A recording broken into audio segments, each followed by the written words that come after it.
Chapter 5. Miserably unaware of her unwitting heroes was the poor maid, Penello. To see her dear brother clapped in irons and knocked to the street unconscious upset her so that she could not bear to watch any longer, and thus she fled from the scene, pushing her way through the gathering crowd and seeking refuge in a secluded alleyway. It was here that she herself took a blow to the head, rendering her limp as a doll to be carried off for ransom. Upon awakening, she found her captors to be of the most vile nature, avarice-stricken headhunters, who stooped so low as to abduct an innocent girl to use as bait for the sky pirate Bolthir, whom she had never in her short life heard of. However, convincing the brigands of her ignorance served no end, for they only jeered at her pleas, taking every chance to mock their prey, hoping it might spur her supposed feelings for him enough to upset her. Upset her it did, but not for any affection they perceived. She now sat shackled and shivering in an abandoned windowless work shed in the Lhasa mines, deep within the core of Bujerba's largest island. She had heard tales of the city, of its floating magicite mines. Many speculated that if one was to dig deep enough, a hole could be created stretching from the surface of the island to its nether regions, a theory she had laughed at until now. Every few hours she was given a large bowl of stew and some bread, but no bedding was granted to her, nor an extra layer of clothing to fend off the night's chill. There was only bland food and cruel comments, and then loneliness. That is, until her savior arrived. She had foremost expected Vaughn, but knew he was of little use while in prison, and secondly expected Miguello, though he certainly hadn't the means for such a rescue. For a time she even pondered whether or not Bolthir himself would come to her aid, but even if he did escape Nalbina, why would he care so much about her? In the end, it was none of these who abetted her, it was instead a young Arcadian child, wandering about the mines on his own. It was early morning, and she sat slumped on the cold floor, crying quietly. She had hardly expected anyone to hear her, but wary are the ears of those seeking to be lost, and a compassionate heart does but rarely pass by one in need of comfort. The call had been faint, so much so that it did not even echo, but the joy that it sent surging through her made it seem as a jovial shout in her ear. Hello! Hello! Penello stood abruptly and galloped to the end of her chain. Is someone there? Where are you? I don't know. In a shed, I think, or something like one. Hold on. She looked about frantically, eyeing the lamp left by the door, just out of her reach, finding nothing to aid her in making her location known, but thankfully, she didn't have to. The door rattled slightly, and she then heard the boy's voice on the other side. It's locked. Locked? She asked despairingly, the tears quickly returning. Yes. Can't you reach it? I'm chained up. She sobbed. Don't cry. I'll get you out somehow. No, you should leave. They kidnapped me. If they come back... Don't worry. I'm good at this sort of thing. The small clicking noises that now came from the door proved his words true, he was quite efficiently picking the lock. Be careful, Penello choked, clumsily wiping her eyes with iron-bound hands. Where are you from? What? Your accent's awfully pretty, but I can't say I've ever heard it before. Oh. I'm Dalmascan. Oh, good. That's part of the empire now, isn't it? Yeah, I guess so. I was caught helping a Rosarian a few months ago, and you wouldn't believe the trouble I got in. She couldn't help but giggle awkwardly. For all her life she had been told that the Arcadians were a savage, war-hungry people. She had never considered the fact they must all at some point have been children. Almost got it, he said thoughtfully. At last a distinctive clack resounded in the caverns and the door to the shack creaked open, revealing its true weight and age. In stepped a handsome, gentle child with sleek, though somewhat shaggy, black hair and large, chocolatey eyes, who gazed at her with a soft smile, kind and curious, and spoke to her in a comfortingly confident tone. There. See? Nothing to worry about. She smiled back, unsure of how to properly voice her gratitude, and held up her shackled wrists. Except maybe these. Oh. Let me see. He entered the dim room and crouched next to her, carefully taking her hands in his to inspect the bindings. She, in turn, studied him warily, trying to pinpoint his exact age, and dreading what would become of him if Bugamnon and his gang caught him. As far as she could tell, he was no more than 11, though his vocabulary indicated otherwise, and he seemed to be a mite tall for his age. In truth, he looked a good deal like Vane, but held a less grave countenance and a vastly different set of eyes. Great, he groaned. A bonanza clamp. She blinked back more tears. Hey. I'm no good with these, he explained, leaning back and releasing his tender hold on her. I can only do pin barrels and pads. A sudden noise echoed in the distance, a burst of laughter, by the sound of it, and Penelo turned to the Arcadian boy frantically. Get out of here! What? She pushed him to his feet, trying ineffectively to shoo him away. I don't know what they'll do if they see you. He swiftly approached the door, momentarily relieving her, but then he shoved it shut and locked himself inside with her.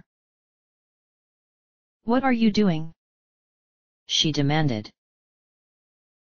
I don't know, but I'm not just leaving you here. Hey, don't think just because you're cute they're gonna let you off easy. I am not cute. His pouty glare claimed otherwise. Cowed by frustration, Penelo gave up on trying to send the little dear to safety and began rearranging the numerous crates and boxes that cluttered the floor, creating a hollow among the shadows to conceal him. Come on. Hide. The door burst open just as Penelo plopped herself back onto the grimy floor, and the three lumbering headhunters entered in a hail of abrasive laughter. Penelo winced at their smell and, being too focused on not looking suspicious, did not heed their conversation until one seized her slender arm with a bruising grip. God only knows what he sees in this horrid little twig. Ow! Hey! She drew back, feeling for certain that the muscle had been separated from the bone. You've seen to her feeding, yes? Bugamnon asked. I have, his other lackey affirmed. You wouldn't know it to look at her, but she eats well. See that she does. Balthier's bait must be fresh. Please? She whimpered. I barely even know who Balthier is. Lies. The first lackey snarled. The straw has arrived none the wiser. Balthier makes straight for the mines. The Arcadian boy stealthily peeked out from behind the crates and eyed the rusty ring of keys dangling from the nearest headhunter's belt. Penelo, though terrified, kept her eyes trained upward, so as not to draw attention to him. Barely know, was it? Bugamnon went on. Yet at a trace he goes bounding off for you. Tell me, how could that be? That's what I'd like to know. Penelo cried. I just met him that one time and that's it. Does that tongue never stop? What if we plucked it from your head? With expert skill, the boys silently lifted the keys from their perch, then ducked back into hiding with a small display of clumsiness, for Bugamnon spun quickly on his heel to face his comrades. As for you, we need Balthier alive. His corpse fetches but half the bounty. A tender beating, my specialty. There's no fun for it if we can't tease out a scream or two. The door slammed with a rickety clatter, and a gruff scratching sound on the other side signaled that it had been relocked. As the booming voices quieted with distance, the little Arcadian boy stepped out of hiding, along with a puff of dust that elicited coughs from them both. That was awesome, Penelo whispered jovially. That was close, he corrected with a relieved smirk. Here. She sat up on her knees with a slight wince of pain and held out her hands. He seemed at first concerned by her small expression of discomfort, but seeing as how she failed to acknowledge it, he resolved not to bring it up and simply began trying keys in the irons, searching for the proper fit. You know, she said merrily, you're quite the little hero. Isn't that a matter of opinion? He asked with a shy smile. I suppose. So I guess that makes you my hero. He laughed and unlocked the first cuff. I'm flattered. Well, unfortunately it's not a very well-paid position, she went on as he released the other. Will my gratitude be enough? What more could I possibly ask for? Penelo giggled and rubbed her wrists a little, noting with relief that the irons had left only slight bruises. The boy tilted his head uncertainly. I don't mean any offense, but... Were you lying to them? Just now? No. So you're not Balthier's? Oh, no, no, no. Ew. She shook her head with a grimace, getting a small smirk out of him. They just got the wrong idea. If he's really coming after me, I couldn't tell you why. Chivalry. She laughed. Can I take it you've heard of him, then? Sort of. His mother kind of replaced mine once in a while. He helped her up, but released her hand rather abruptly once she reached her feet. It's complicated. Oh. You sure it's the same Balthier? It has to be. He stole the straw about 2 hours after I finally got her to fly. And he's lucky he didn't blow himself up. That engine was about as stable as Dal, sorry. Figure of speech. She gave him a small understanding smile, then glanced toward the door expectantly. Yeah, I know. We should probably get out of here pretty quick, you think? Hey. He seemed to have been momentarily mesmerized, standing raptly still and gazing up at her wistfully. He snapped out of it soon enough, however, and abandoned the keys on the floor beside the chains and manacles. Oh. Right. She giggled as they headed out of the shack, barely managing to suppress her urge to call him cute again. My name's Penelo, by the way. I'm Monty. I'm glad to meet you, Monty, and I hope you won't think I'm patronizing you, but somehow I get the feeling you shouldn't be down here on your own. He laughed. That obvious? Don't worry. It'll be our secret. But since you know why I'm here, it's only fair that I know why you are. Be warned, it's pretty boring. Try me. I'm doing research. What? That's not boring. She forced an apologetic smile across her face, though she knew it would not go without notice. You're too kind.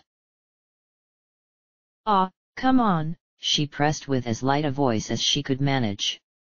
What kind of research? Monty gave her a sly look, as though testing just how kind she could be, and then obliged her with subtle bemusement. Molecular compatibility. Oh. I told you it was boring. A small giggle escaped her lips, though it appeared to satisfy his interests, and she continued with little thought and words she quickly regretted. How old are you? All at once he abandoned the affable shine of his gaze and instead looked on her warily. What does that have to do with anything? I'm just curious, she defended.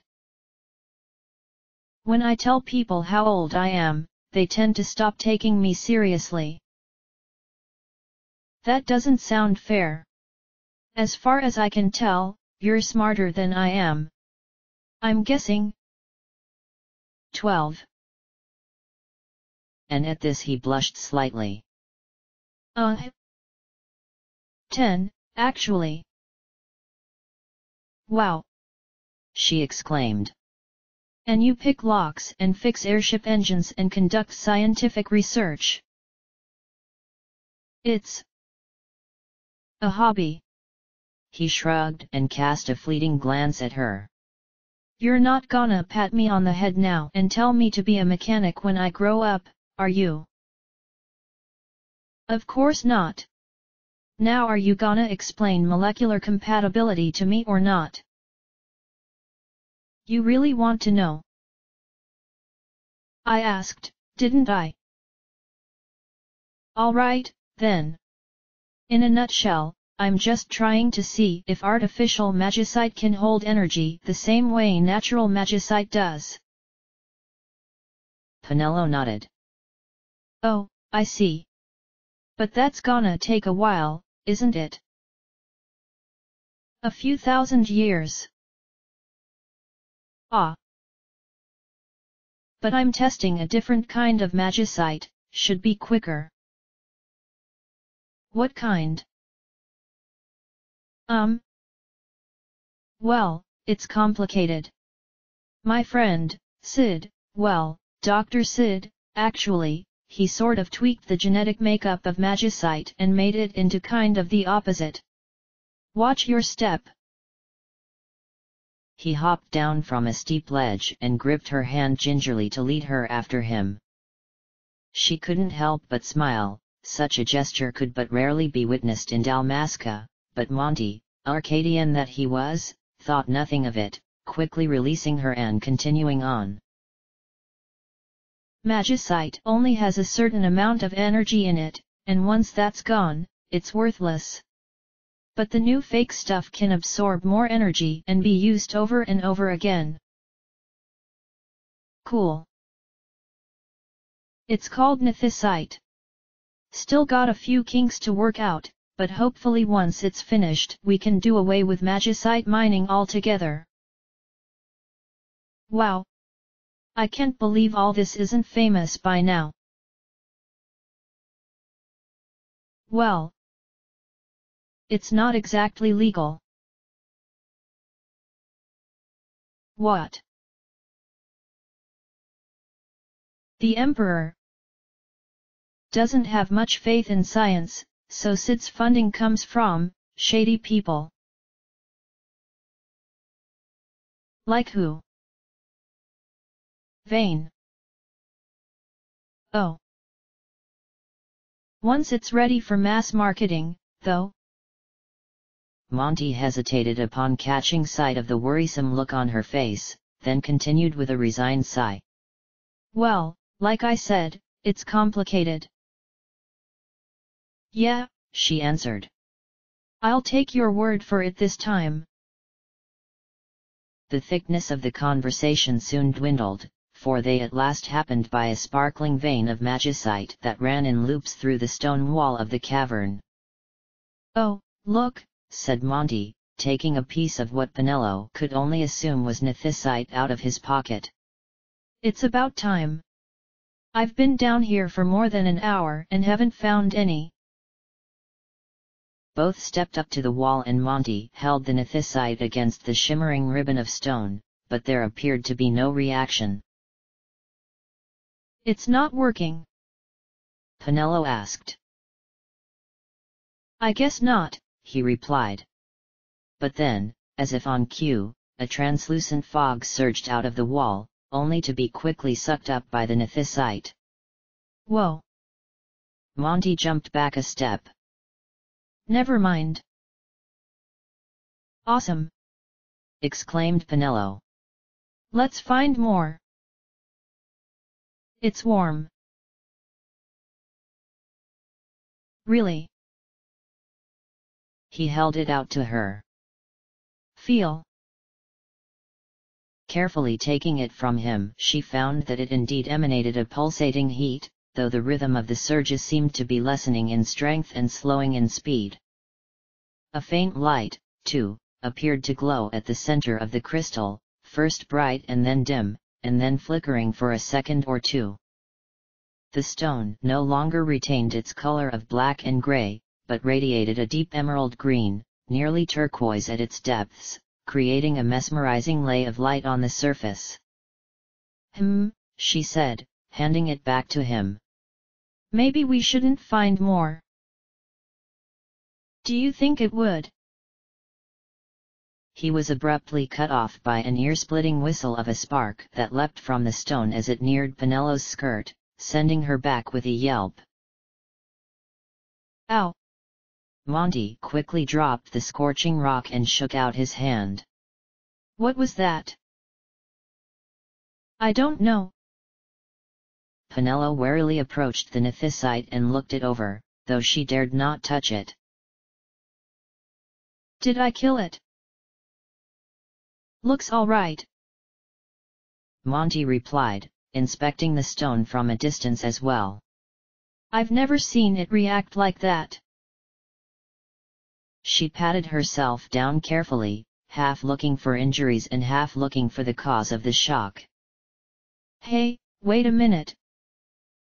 An inconspicuous lump seemed to magically appear out of the thick folds of her skirt, and at once she wondered what she could have left in her pocket and forgotten about so completely.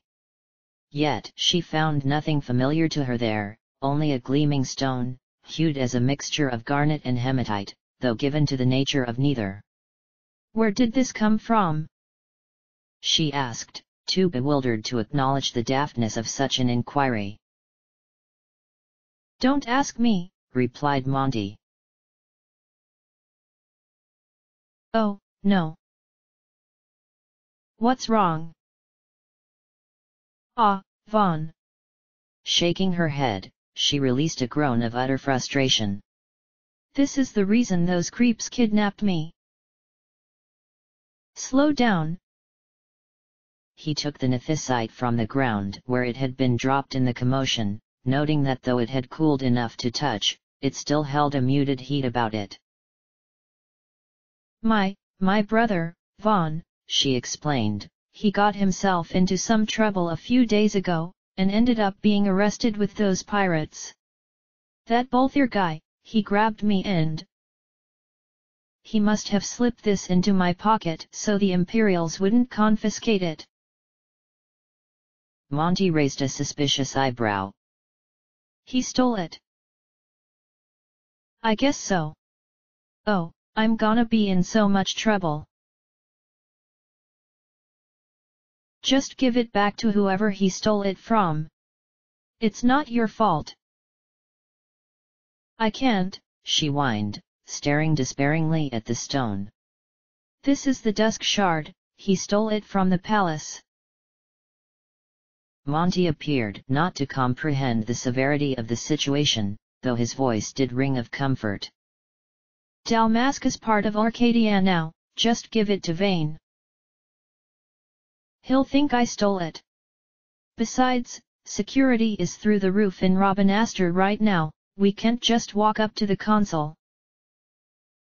Maybe you can't. She cocked her head curiously, but before any further words could be spoken, footsteps sounded beyond a nearby corner and Vaughn's voice called out. Penelo. She turned quickly, and then shoved the stone back into her pocket and galloped toward him as soon as he entered her sight. Vaughn. They embraced with childish enthusiasm, setting Monty a bit on edge, but Penelo's fright quickly resurfaced, though she managed to withhold her tears. It's okay, Vaughn assured her. We're okay. It was so scary, she replied softly.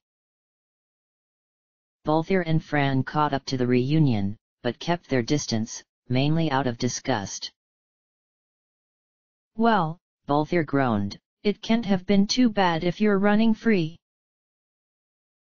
Hey, said Penelo, releasing Vaughn and stomping up to the pirate. I don't know how you got out of prison, but I'm sending you straight back. Why? He asked. Because I didn't hug you like Prince Charming here? Hold still, Missy.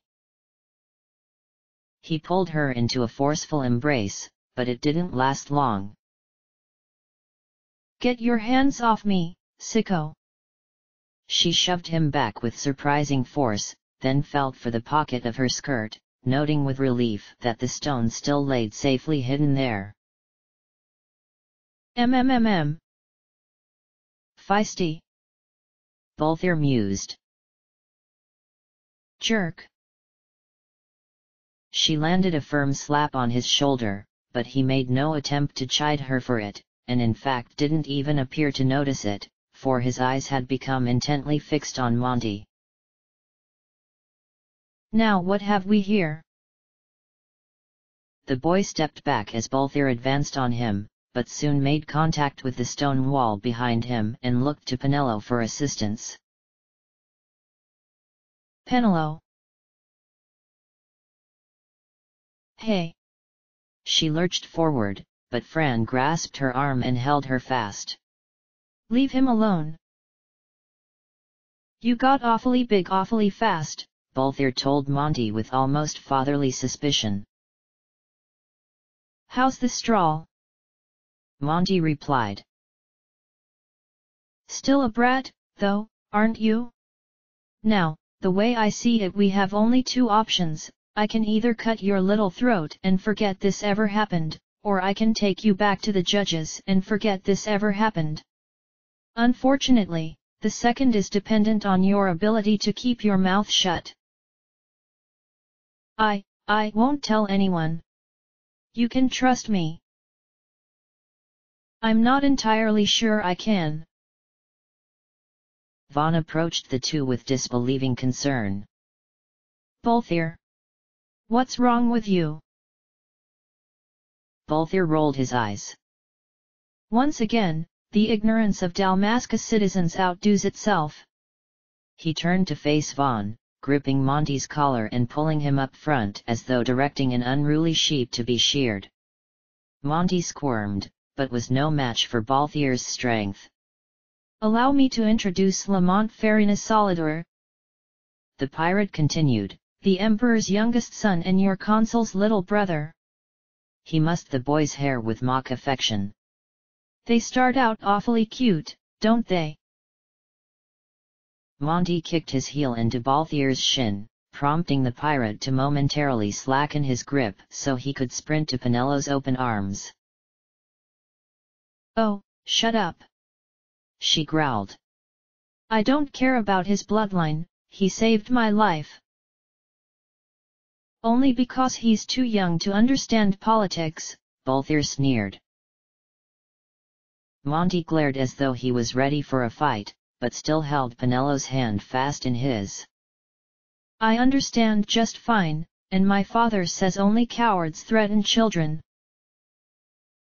What's that supposed to mean? Asked Balthier. It means Dr. Sid was right about you. There was a pause, then, in which Balthier seemed to consider the statement with genuine concern, but a grisly shout soon broke the silence. You kept us waiting, Balthier. All turned to see the bounty hunters advancing on them as hungry beasts on wounded prey.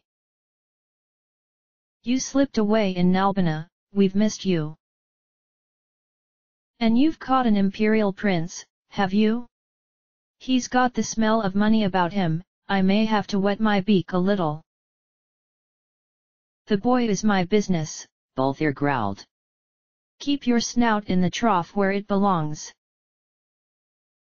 Bugamnon grit his teeth and effectively delivered a piercing glare. Too long have I gone unpaid? The only question now is which of you will fetch a higher price. Hey, back off, said Vaughn. Your problems with us. Us? Balthier and Fran asked in unison. One of Bugamnon's lackeys placed a hand on his hip as if in deep consideration. I say, we nab the kid while the time's upon us. Come back for the ass later. The other agreed. Once in a lifetime, this opportunity. You're disgusting, cried Penello. Now, Bugamnon replied impishly, what are you doing out of your kennel? Monty quickly released her hand and stepped in the headhunter's path. Stay away from her. Monty! Balthier growled. Or what? Bugamnon interrupted. Your daddy will sick his hounds on me. You're not worth the effort, said Monty. Bold words, child. Bugamnon thrust out a hand to seize the prince, but he dodged the grab and let the bewildered bounty hunter fall flat on his face at Penello's feet.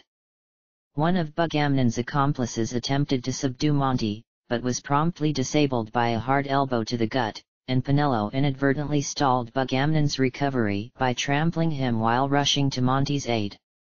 The third headhunter came after Penello with sword drawn, but barely even made it in range before being knocked in the head by Dr. Sid's manufactured nethicite. Monty took hold of Penello's hand with a quick "come on," then led her out of the cavern at a blind gallop, slowing only to stoop slightly and swipe the nethicite off the ground where he had thrown it. They were soon out of sight, and though Vaughn and the pirates made to follow, Bugamnon and his comrades quickly regained their footing and blocked the exit.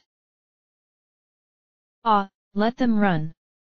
Bugamnon sneered. Why keep the bait when you've landed the fish? Landed? Balthier asked, sliding his sword out of its sheath. I think you mean cornered.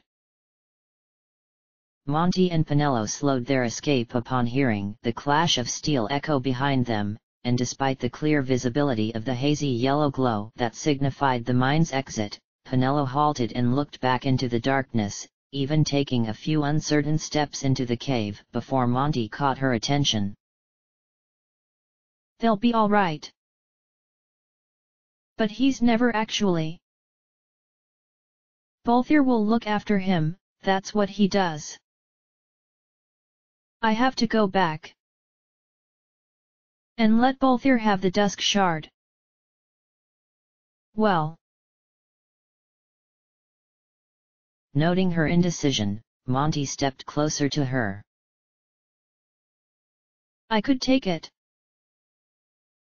What? She drew back immediately, stricken by memories of Vane's ferocity towards the resistance. Despite the hurt in Monty's eyes, she couldn't manage to put her thoughts in check. Give Dalmasca's national treasure to Arcadian royalty? It seemed ludicrous, and yet 10 minutes ago she wouldn't have hesitated to hand the stone over. Monty, however, appeared to understand this before she could muster the words to explain or apologize, and spoke before she had the chance to do either. Fine. You decide. He turned and walked coldly away, and she looked sullenly to the darkened end of the mines, listening as the racket died down to only a few swords. Clutching the dusk shard through the fabric of her skirt, she at last came to the conclusion that if Balthier was truly as notorious a pirate as he appeared to be, he would have no trouble fending off a few ill-tempered bounty hunters, and if Monty was truly a royal prince, he would certainly be accustomed to undue judgment, and would therefore be in need of a real friend. She sighed. Vaughn would understand, maybe not right away, but he always came around eventually. She turned to the mouth of the cave and left. She halted abruptly, however, upon reaching the cave's exit, for several yards in front of it stood the leader of Bougerba, Marquis Hali Mondor IV, half a dozen high-ranking Arcadian soldiers, and a tall armored figure that seemed the accumulation and embodiment of all the nightmares of her childhood. Even more unsettling, however, was Monty's exuberance in approaching the two figures, for even as she gaped in awe at the scariest metal beast of a man she had ever beheld, the child broke his cold-hearted gait and bounded fearlessly ahead, not terrified, but relieved. Geese. The judge turned and scolded his master in a low, thundering voice. Well, for God's sake! There you are! He placed a heavy hand on Monty's head and gave him a patronizing pat, much to the boy's annoyance. You didn't have to come looking. He groaned, ducking out of the gesture.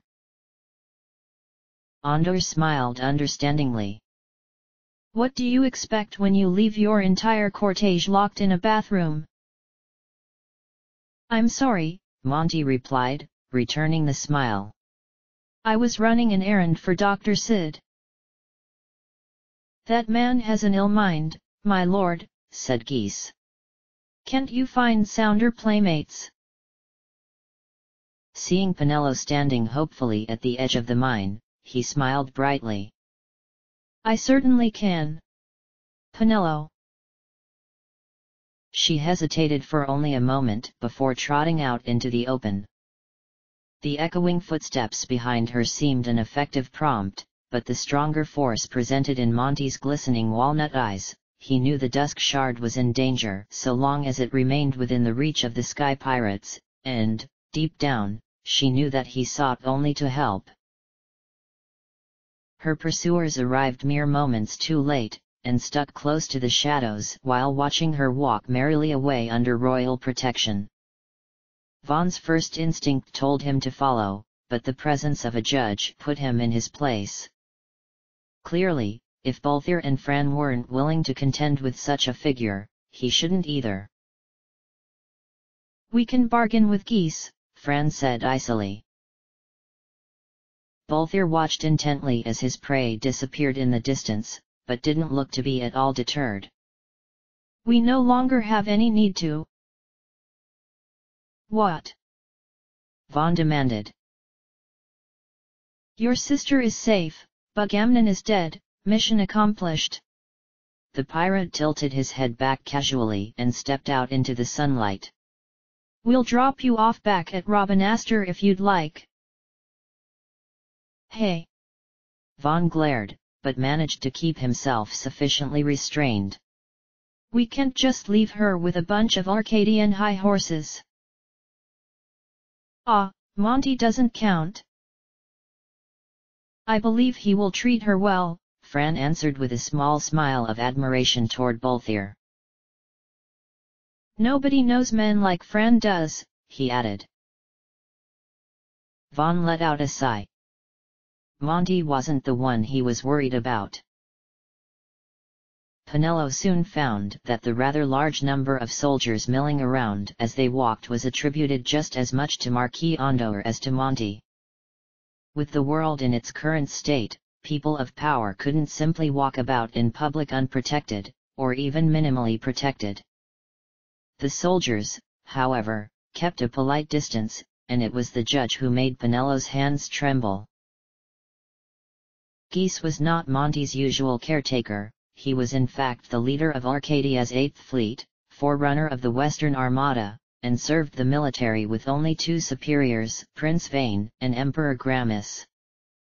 While his strong discipline and steadfast attention to detail would seem to make him a perfect babysitter, unfortunately, Guise didn't know the usual ritual Monty practiced when saying goodbye to his bodyguards for a lengthy period. Drace would lecture him tediously on proper behavior and growing up and so on and so forth, and Gabranth would simply ask, "Will you be good while I'm gone?" To which Monty would unwaveringly reply, "Not at all." "That's my boy," came next, along with a pat on the head, and Drace would commence lecturing Gabranth. Guise was also unaware of the detailed reports that Vane expected of Monty. While a good scolding typically came first, the brothers would then spend hours laughing over Monty's adventures in escaping his guardians, particularly the substitutes. Their next meeting would be quite uproarious, for in the 2 weeks that Guise had been watching over the prince, he had lost him 8 times. This hung over the judge's head like a swollen storm cloud, though, for even without knowing the exact process by which information was passed, it was well known among the higher-ranking judges that any grievance against Monty was returned threefold by his brother. Indeed, one of the boy's first memories was of Vane coming to see him in his room when he was very small. The rest of the scene had faded into the blotchy fog of early memory, but he remembered how tall his brother seemed, how imposing. Vane was angry about something, and it made him vivid, intense, the rest of the room dim and faded behind him. "Not you," he had said, "no matter how they try. You'll be safe." Monty remembered how bright his eyes were, how warm his hands. After he left, the nursemaids fluttered around the room cleaning and straightening things, as if they could banish the impression he made. Monty had witnessed Vane's moods, but Guise had witnessed his temper, and therefore kept himself distanced from Monty. Though he did seem quite fond of the boy, he clearly detested his penchant for adventure, a feeling reciprocated on Monty's part in regards to Guise's no-nonsense approach to babysitting. At one point in the conversation, Penello thought for sure that Guise would smack Monty upside the head, and reveled at the thought of Monty returning the gesture in the same manner he dealt with the bounty hunters. But Guise was too disciplined for that, and maintained his professional relationship to the prince as best he could. The Marquis, however, seemed to be rather good friends with Monty by the tone of their conversation. Penello, too, found herself to be a bit partial to him, for, after all, his older sister had served as Dalmasca's queen for many years, via a marriage treaty that involved exclusive trade rights to Bougerbe's coveted magicite. Of course, these rights now belonged to Arcadia. She remembered vividly his address to the people of Dalmasca 2 years ago, bidding them surrender with dignity, assuring them that the Kingslayer had himself been slain, and that House Solidar would welcome them into the Empire, just as it had Landis and Nubradia. She had sat close at Vaughn's side, pressing her damp cheek against his shoulder, just listening. The princess had been buried the day before, Rex 2 days before that. Like all the rest of Dalmasca, she and Vaughn would not have listened to anyone but the Marquis, the closest thing to royalty that they had anymore. Marquis Andor now held one of only 4 positions that commanded authority over a sovereign land. The other 3 belonged to Emperor Gramus, of Arcadia, Emperor Margrace, of Rosaria, and the Grand Kiltias, who ruled over the Holy Mountain, Baromices, a neutral summit utilized throughout history to house refugees and facilitate peace negotiations. But judging by the number of Imperials in the streets and the rate of magicite export, it seemed that Bougerba was not so sovereign anymore. Penelo began to wonder if Andor was indeed worthy of her admiration. Yet, as he led them through the cobblestone streets of Bougerba, regardless of his allegiances, Penelo couldn't help but wonder if it would be possible for her to escape. Not to just run off, of course, but to leave the Dusk Shard in Monty's care and seek out Vaughn, second thoughts she had hoped to leave behind in the Lhasa mines. She wanted nothing to do with Imperials, sweet little Monty enthralled her, but she could not bear to face his brother, or, God forbid, his father. She could not bear to look into the eyes of the man who ordered her country's siege, her brother's murder. This would be the first of many times that she wished Monty wasn't who he was. She wondered if it would be possible to just be his friend. She really did like him, and he didn't appear as though he was entirely aware of what it meant to be royalty. If things could just be as they were in the mines. But she knew it wouldn't work. She would have to accept the whole of his being, and that, she feared, she simply could not handle. Watching Vane from a distance had uprooted her nerves enough, and coming so close to him after the fate had done nothing short of sending chills up her spine. Yet, there was still the question of how Monty figured into the Solidar family and its intrigues. As Penelo recalled, Vane was originally the youngest prince, but had about 12 or 13 years ago become the oldest, thanks to the brutality of Rosaria's first attack on Arcadia. Their mother, too, was long dead, lost to suicide after learning of her elder son's untimely demise, but Penelo had heard very little in regards to the Emperor's second wife. She knew she was young, and that she died little more than a year into the marriage, but a fourth prince held no place in Penelo's memory. Truly, given the age gap, he seemed more likely to be Vane's son than Grammis's. And yet, now knowing the truth, it appeared painfully obvious that he should be a prince. True, his youth and demeanor lent him some leeway, but he did nevertheless have a somewhat royal air about him. His posture was stately and confident. He had likely been trained in fencing since he was old enough to stand, and his intellect indicated extensive schooling. His manner, too, was quite suggestive of his lineage. Though she had at first simply passed it off as the typical chivalry that all Arcadian males were expected to display, there was something oddly charming in how he gently took her hand as they ascended the stairs leading to the Marquis' estate, and how he softened his tone when speaking to her, like a proper Arcadian gentleman. She imagined that she should have guessed he was at least of wealthy blood, but she remained admittedly shocked. That such a lamb of a child could be bred of the great house Solidar, could be raised by the fearsome Emperor Grammis, twisted her thoughts beyond a simple feeling of surprise to one of anger and even jealousy. It did not seem fair that the most evil man in the world should have Monty for a son. And it seemed even less fair that poor Monty should have Grammis for a father. But by the looks of things, the Emperor had done no damage to Monty yet, for he did not appear to know anything but compassion, stirring hopes in Penelo's heart that whatever it was that made Grammis Grammis would not make Monty Grammis as well. In fact, the boy took more after Marquis Andor by Penelo's measure, and seemed to easily resist Guise's influence. When they at last arrived at the drawing room on the mid-level of Andor's estate, she was given quite an impressive demonstration of this. "Well," said the Marquis, "I'm afraid I have work to do. I trust you two can keep yourselves busy around here." Guise put a hand on his hip and replied tiredly, "Princes do not keep busy, Marquis." "Ghis." Monty groaned. "Oh, surely you can trust him for an hour or so," the Marquis went on. "Would it not be wise for you to supervise the Leviathan's refueling? I hear there were some technical issues this morning." Guise remained emotionless behind the steel helmet. "This comes before the Leviathan." He's got a point, Geese. Monty stepped in. She's old. You should give her a tune-up. She's just fine, Geese growled.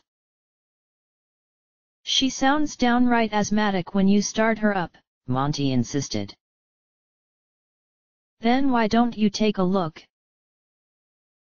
and bore Penelo with a bunch of mechanical nonsense? Not very gentlemanlike. Come now, Your Honor, Andor continued smoothly. How much trouble could they possibly get into on their own for a few minutes?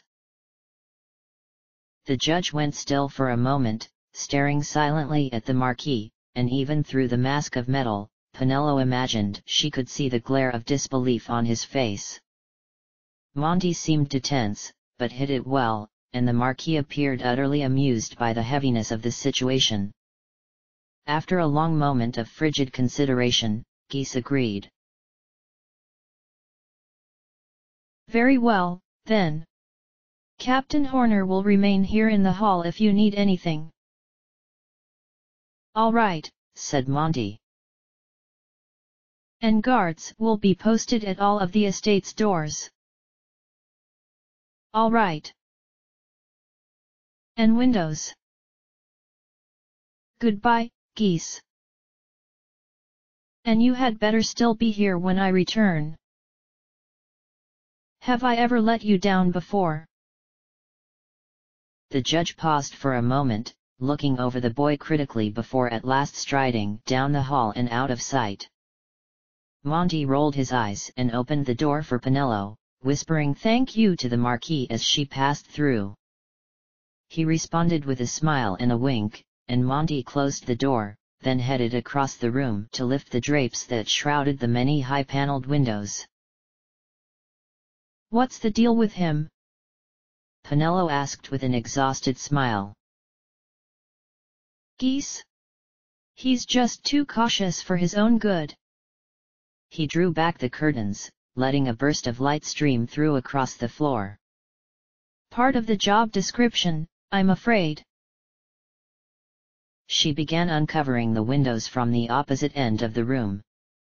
And what job is that? He's a judge.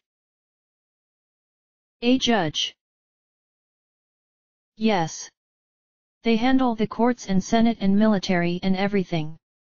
Usually they just protect us, though. Like bodyguards. Exactly. But he's just temporary, normally Gabranth and Drace follow me around. You'd like them. They're crazy. Where are they? I wanna meet them. Tough luck. They were reassigned to Vane for his first few days in Robinaster. But I'm going there tomorrow, so hopefully I can ditch Geese. He's such a geezer. An abrupt peal of laughter escaped her lips, and though she at first attempted to stifle it, he soon joined her. Sorry, he said. I suppose that was pretty rude. Oh, no, I was thinking the same thing. Seeing that only one window panel remained shut and Monty had already set to work on it, she sat on a nearby settee with a bounce, noting with some degree of shock that her feet pained her greatly. A quick recollection reminded her that she had been walking for quite some time and hadn't slept well for even more, but this seemed oddly inconsequential to her now. Out the vast strip of windows hovered countless translucent clouds, pierced by sun rays and occasionally puffed apart by small white birds whose breed she couldn't identify. The floating island held them aloft in an endless swirl of cerulean sky, and the hazy horizon appeared to bob gently, making it difficult to tell the time of day. Monty pushed the spotless glass pane of one of the windows open and leaned out a bit, surveying the gardens below and making note of his guards' positions. Already Penelo could tell they would not be staying put for long, he had something planned. It didn't seem right somehow. In Robinaster, she eternally looked up from the proverbial gutters, reaching endlessly for a height she'd thought unattainable, Monty thought nothing of looking down.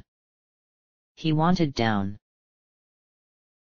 Anyway, he said, I can take you back with me if you want. I'll introduce you, and you can see that the Dusk Shard is taken care of, then we'll find your home. That shouldn't be too hard, she replied with a smile. Rabanastre is my home. Really? He asked hopefully, losing interest in the window and meeting her eyes. Is Vane doing a good job so far? She smiled apprehensively. Staring up at her were the biggest, brownest eyes she had ever seen. To fill them with tears would surely be an unforgivable sin. Well, she said slowly, I don't really know, it's too soon to tell. Oh. Right. He smiled shyly and headed over to a pantry in the corner, finding it locked shut. He was really nervous about it, you know? I've got a feeling Father is testing him. Testing him how? To make sure he'll be a good emperor. That's awfully morbid. I thought so, too, but Father likes to be prepared. One moment of weakness and Rosaria will rush all their armies across the border. He made quick work of the lock and began pulling various bed sheets and tablecloths out of the many piles held behind the ornate wooden door. She crossed her ankles daintily. Well, from what I do know about your brother, I don't think that will be too much of a problem. What do you mean? A bunch of insurgents attacked the palace a while ago, and he had it all taken care of in about 15 minutes. He momentarily ceased his rummaging. Nobody told me about that. They probably just didn't want to worry you, she assured him. I was there, though. Vane handled it all perfectly. Good. There are a lot of people just waiting for him to mess something up. Why? So you'll be emperor? He laughed and dragged a heap of linens over to her. Of course not. Nobody even knows I exist. Father doesn't want me to rule. He sat beside her and began tying the yards of fabric together at the ends. And I'm glad, I don't want to inherit a war. Yeah, good point. She caught on quickly and began tying corners as well. Everyone just wants a leader who will get Rosaria out of the way and be done with it, Monty continued casually. They don't like the way Father's handling Bougerba, and if Vane goes easy on Rabanastre, they'll complain to the Senate. I don't really know how it all works. I think Vane's going to be a great emperor, though. He lives for responsibility. Penelo hesitated. She, like all other civilians, had been under the impression that Vane stood to be House Solidar's lone heir. This changed things considerably, but Monty seemed unaware of his own position, now afraid that her silence was equivalent with disapproval. You don't like him? He asked quietly. Well. Her gaze turned to the floor uncertainly. The first duty of the consul is to maintain order, right? He went on. Vane doesn't like failure. Maybe things aren't going as well as they might be, but give him a little time and he'll make everything right. Father always tells me my brother is a remarkable man. He frightens me. Why? I'm sorry. Setting the linen ropes aside, she nervously gripped the hem of her skirt. I shouldn't talk like that. It's just, you don't understand how much we lost to the war. My friends, my parents. Having an Arcadian in charge is like... I don't know. No matter how nice he is to us, it's just hard to trust him. So you're afraid of Arcadia? She swallowed hard, but could think of nothing to say. He obviously admired his brother, and yet she was at a loss for the proper words to be used in explaining war and occupation to him without outright disrespecting Vane. On some level, though, he appeared to understand, for he knelt at her feet and placed his hands on hers, and looking up at her with wide, solemn eyes, spoke far beyond his years. Listen to me. The men of my family, we are taught to place the needs of others before our own. I won't let anything happen to you. I give you my word, my brother would do no less.